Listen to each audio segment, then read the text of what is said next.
disclosure of energy performance. And now 4 states and 8 additional cities have passed similar legislation. And here's an example of specifically how it can help you.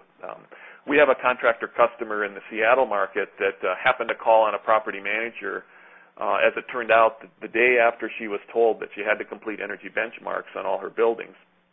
And the contractor was talking about their focus on energy and how energy benchmarking her buildings would be a good first step.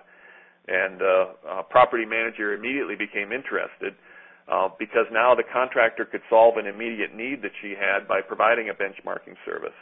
And in effect, the contractor stood head and shoulders above the competition and in the process got some valuable insights into how the buildings were performing and certainly could make recommendations for additional work.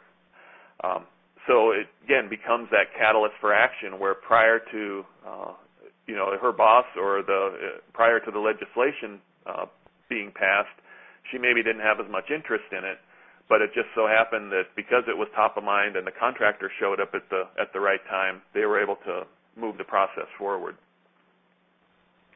Okay, so those are the reasons, again, why we think you should care about benchmarking.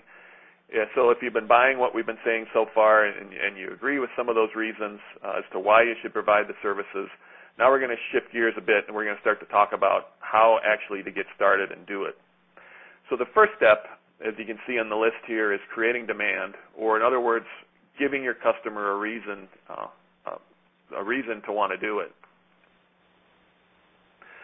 So the first thing to understand is that in order to create demand, you need to treat this as a sales-driven, not an engineering-driven activity.